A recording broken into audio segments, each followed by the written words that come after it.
The Property War. 1. The Surprise Call. I never imagined I'd be fighting for something I didn't even know I had. My name's Chris Thompson, and I inherited a piece of land from my late grandfather in the quiet town of Sunset Ridge. I didn't pay much attention to it until one morning I got a call that would turn my world upside down. "Chris, you need to come home. They're building on your land," said Mrs. McAllister, my grandfather's longtime neighbor. At first, I thought it was a mistake. How could they be building on land I owned? But something in her voice told me it wasn't. I packed up and drove back immediately. When I arrived, it wasn't just a mistake. It was a full-scale construction project. 2. The discovery of the development. When I reached the farm, the sight of bulldozers tearing up the soil where Grandpa had worked for decades hit me hard. The land, my family's land, was being turned into luxury homes. The construction sign read, "Sunset Ridge Estates. Luxury homes starting at $450,000. I walked over to a woman standing apart from the workers, clipboard in hand. She didn't even glance up as I approached. "Excuse me, what's going on here?" I asked, trying to stay calm. "We're developing this area for a new community," she said flatly, finally looking up. "I'm Diane Reynolds, president of the Homeowners Association here. We've bought the land from your grandfather's estate." I froze. "My grandfather never sold this land," I said, my voice tightening. "Perhaps he didn't tell you," Diane said, as if trying to be reassuring.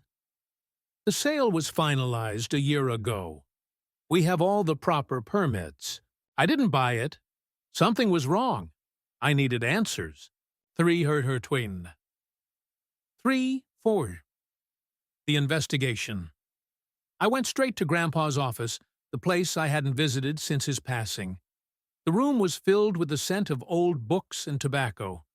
As I dug through old files, I discovered something unexpected.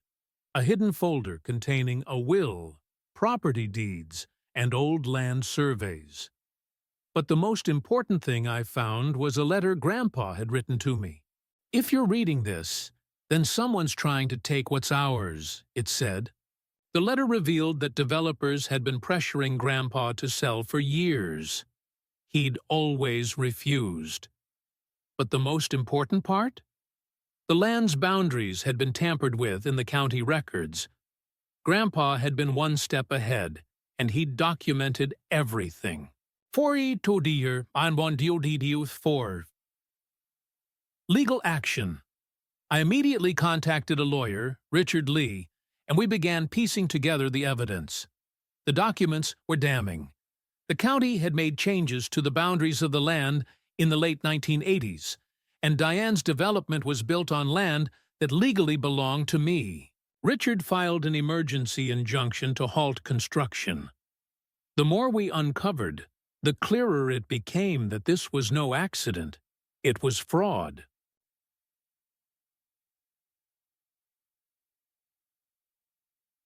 Confronting Diane. The real showdown came when I walked into a community meeting at Sunset Ridge Estates. Diane Reynolds stood at the front, confidently presenting the plans for the new homes. I stood up, walked to the front of the room, and interrupted her presentation.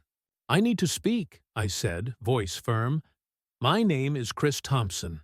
My grandfather owned the land you're building on, and the truth is, you don't have permission to be here." Diane's smile faltered as I held up the original surveys. "According to these documents, your development is on my land," I continued, "and I've filed for a court order to stop all construction until this is settled." The room went silent. Diane's expression turned cold, but I could see the panic behind her eyes. She tried to brush me off, but it was too late. 6. The fallout. Diane didn't take kindly to being exposed. After the meeting, I started receiving threats. They blocked my driveway, sent inspectors to find fake violations, and even cut off my utilities. But the more they pushed, the more the community rallied behind me. I wasn't alone in this. 7. The final showdown. I called for a town hall meeting. To my surprise, over 200 people showed up. Many were residents who had been bullied by Diane's HOA, tired of the unfair rules and constant harassment. I made my case, not just for my land, but for all of us. We're forming a new homeowners association, I said, one that will represent all of us, fairly and equally. No more harassment, no more shady deals.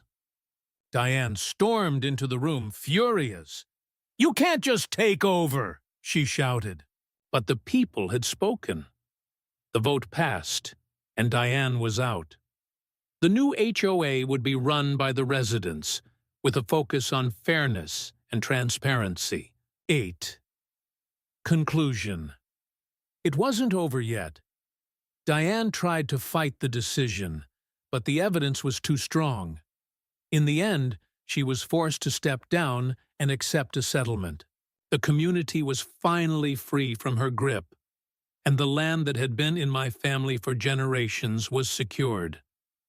As I stood on Grandpa's farm, I realized that this fight wasn't just about land. It was about justice. It was about standing up to power, even when it seemed impossible. What do you think about Diane's actions? Was she justified in her actions, or did she cross a line? Let me know in the comments below and share your thoughts on the power dynamics in communities like this.